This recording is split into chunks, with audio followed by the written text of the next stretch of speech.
Good day to you all.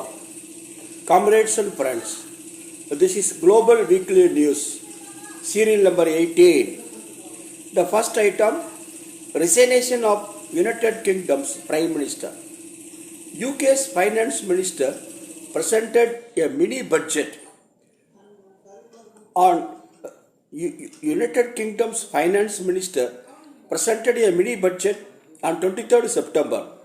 This was a pro-rich budget, severely criticized by the people. Liz Truss, the Prime Minister, resigned on 20th October after being in power for just 45 days. Rishi Sunak, aged 42, a man of Indian origin, was selected by his Conservative Party to become the next Prime Minister. On 14th August, Liz Truss expelled the Finance Minister. The cost of living for millions of British people has gone up enormously. Liz Truss framed laws to curtail the activities of militant trade unions.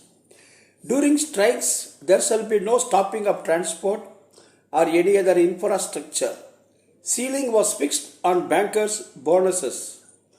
Unemployment allowance was reduced. The trade unions condemned vehemently these measures. The value of British pound got reduced to a 40-year low. On 17th October, new finance minister withdrew the tax cuts for the rich, and almost the mini budget was also withdrawn. The mortgage interest rates went up. Even the IMF warned of growing inequalities due to government policies. On 19th October, the Home Minister also resigned. During her 43-day tenure, the Home Minister, the rights of asylum seekers, migrants, activists and workers were taken away by her. Though the Conservative Party has a majority in the Parliament or the Congress, there is no political stability. Due to neo-finance capital policies, Prime Minister is changed thrice this year itself so far. The opposition Labour Party is demanding an end to austerity measures and harmful policies of the government. The Labour Party demands immediate general election.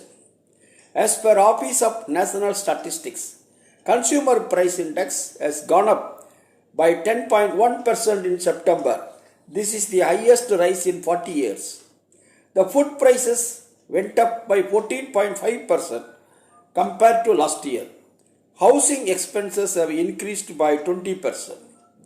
The movement called Enough is Enough comments that it is not enough for Liz Truss to resign. Austerity measures shall go, poverty wages must go, the long queues before the free food centers must go, there shall not be severe cold during the ensuing winter due to the increase in fuel prices.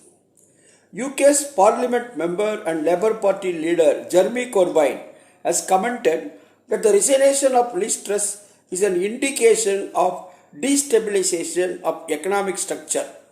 The Communist Party of Britain has called for a united politicized labour movement for a left-wing program that can set a new course towards prosperity, social justice and peace. Comrades and friends, let us go to Haiti, the second item. Haiti is east of Cuba in the Caribbean Sea. People of Haiti are on the agitation path throughout this year. Their protests are the continuation of a cycle of resistance that began in 2016 in response to a social crisis developed by the coups in 1991 and 2004, the earthquake in 2010, and a hurricane in 2016. For more than a century, any attempt by the Haitian people to exit from the neo-colonial system imposed by US military occupation of 1915 to 1934 has been met with military and economic interventions to preserve the neo-colonial systems.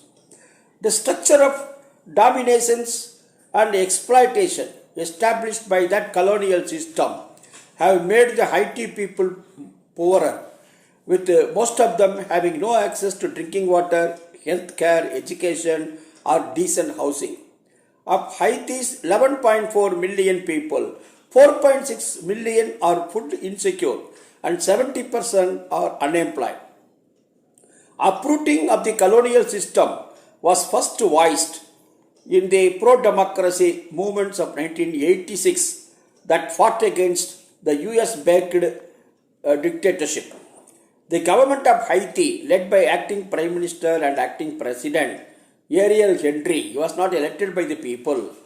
Acting Prime Minister and acting President Ariel Henry, he raised the fuel prices during the present crisis, which provoked a protest from the trade unions and deepened the movement. Henry was installed to his post in 2021 last year by the core group. Core group is made up of 6 countries and led by United States, then European Union, United Nations, and the Organization of American States after the murder of the unpopular President Jovenel Moïse. Moïse was killed by a conspiracy that included the ruling party, drug trafficking gangs, Colombian mercenaries, and US intelligence services. The US and Canada are now arming Henry's illegitimate government and planning a military intervention in Haiti. On 15th October, the United States submit a draft resolution to the United Nations Security Council calling for the immediate deployment of a multinational rapid action force in the country. Since the 1804 Haitian Revolution, the forces of imperialism have intervened militarily and economically against people's movements seeking to end the neo-colonial system. Most recently,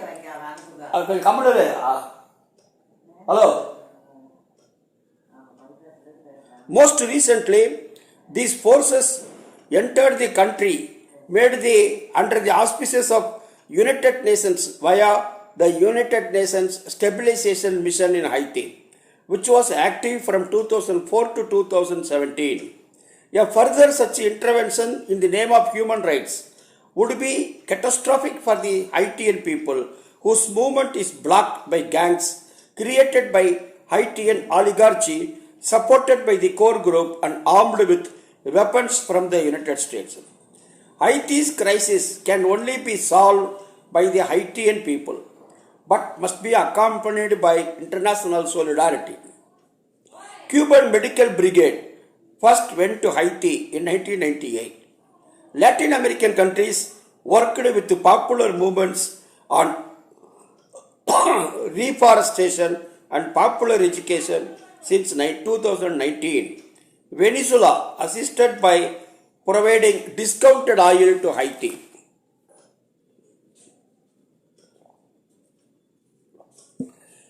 The following demands must be supported by international solidarity. First, France and United States shall provide reparations, that means relief amounts, for the theft of Haitian wealth since 1804, including the return of gold stolen by United States in 1914. France also shall pay back $28 billion to Haiti.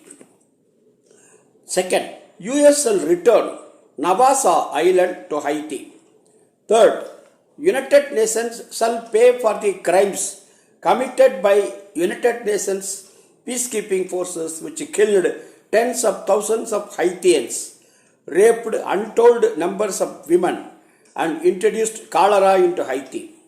Fourth, Haitian people shall be permitted to build their own sovereign, dignified and just political and economic framework, and to create education and health systems that can meet the people's real needs. 5. All progressive forces of the world shall oppose the military invasion of Haiti. Comrades and friends, we go to Japan. Third item, naval exercises by Japan. In the first 2 weeks of October, the United States and Japan conducted one of the largest military exercises called Resolute Dragon. This exercise took place last year also, and this exercise will take place every year. United States conducted an important naval exercise in Sea of Japan with South Korean Navy, and then Japan, South Korea and United States conducted another exercise. The Sea of Japan borders Russia and China. US government considers Russia and China as great threat to its security. US military Major General said that they are prepared to rapidly respond to crises all over the Indo-Pacific region. Russian forces entered Ukraine on 24th February of this year. G7, namely Canada, France, Germany, Italy, Japan, Great Britain and USA, this G7 group has imposed sanctions on Russia due to Russia-Ukraine war. Japan is one of the founders of G7 since 1973-74.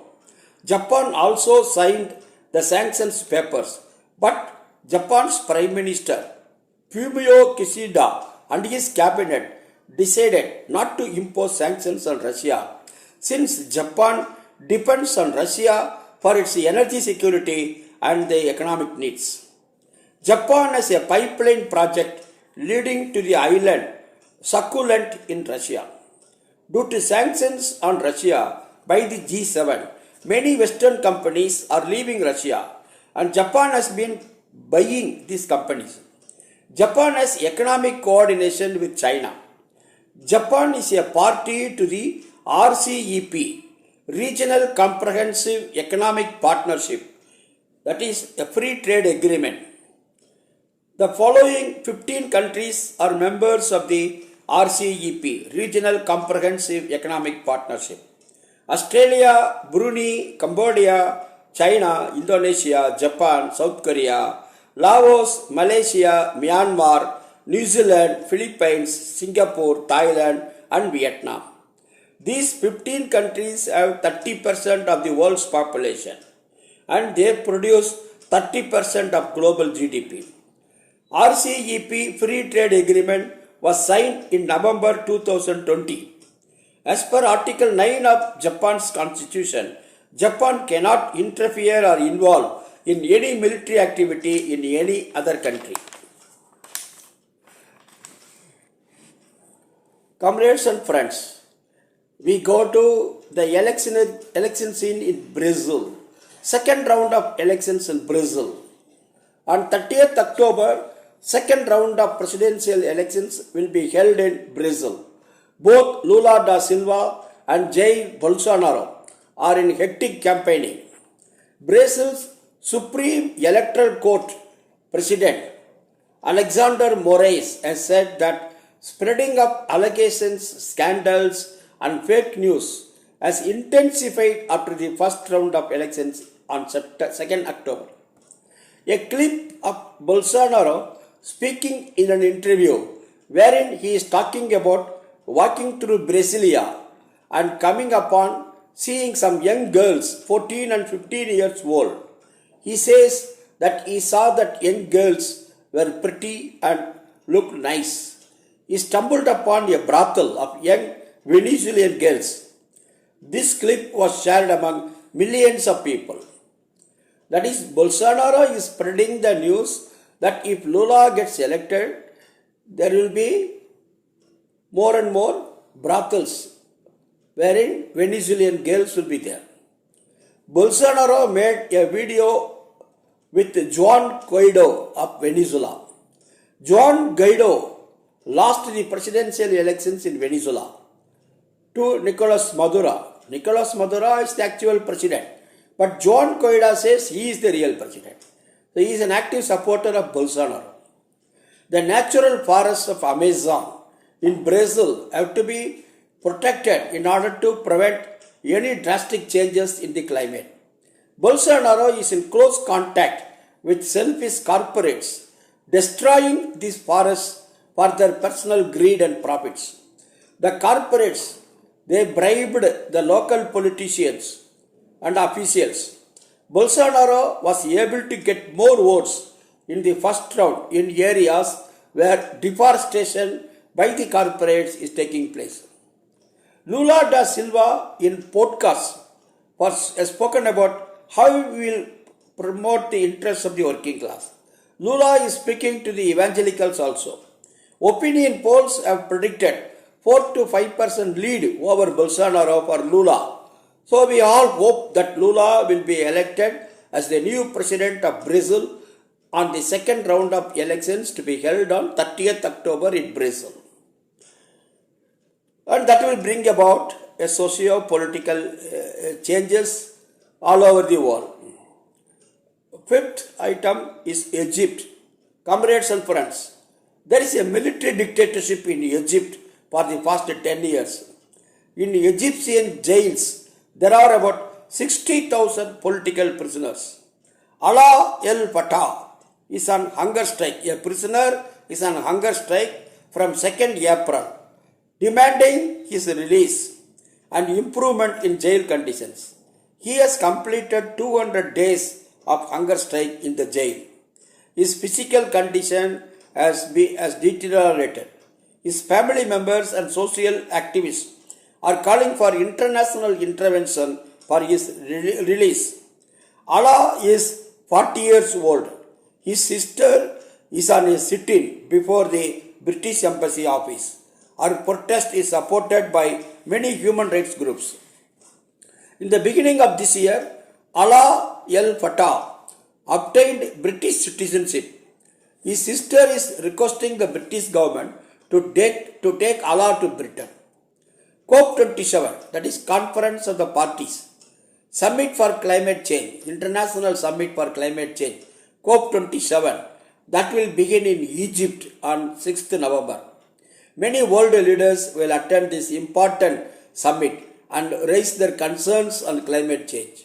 Social activists of Egypt have been vigorously campaigning for the release of Alaa at this juncture. Alaa is allowed to speak to his family members only 20 minutes in a month.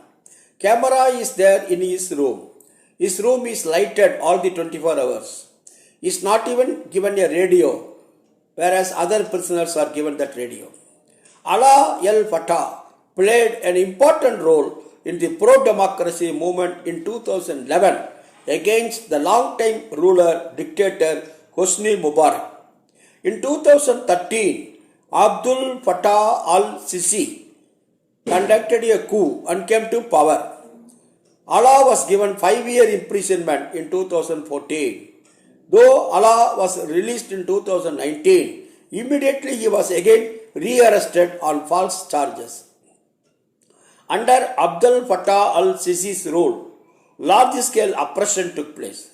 No dissent was allowed. The court and the armed forces were fully under the control of Abdul Fattah al-Sisi. Thousands and thousands of people were sent to jails. Sisi's banned strike action of the workers. Government of Egypt may release some of the prisoners to earn the goodwill of the veterans attending the COP27 summit in Cairo from November 6th onwards. Comrades and friends, lastly we go to Africa, where we see growing anti-French sentiment. Comrades, Sahel is a region. Sahel region in Africa consists of northern Senegal, southern Mauritania, central Mali, northern Burkina Faso, southern Algeria, southwestern Niger, northern Nigeria, central Chad, central Sudan, northern Eritrea. A 5,000 kilometer stretch of land from Atlantic Sea to the Red Sea. Many countries in the Sahel region are ex-colonies of France.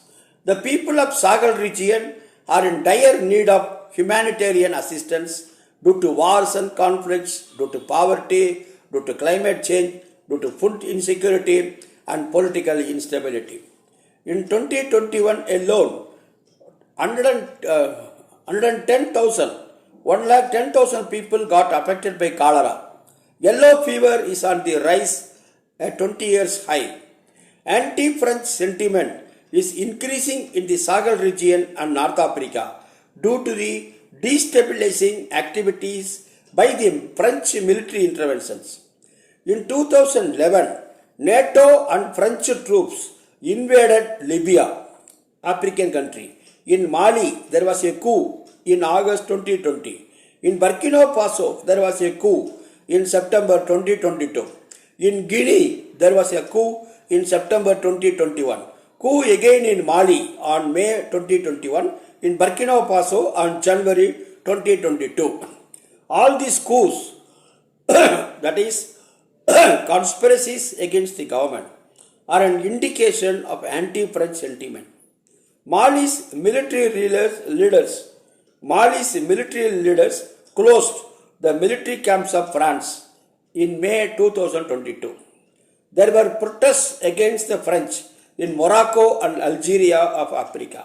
When Emmanuel Macron, French president, visited Algeria in August 2022, he was insulted by the people.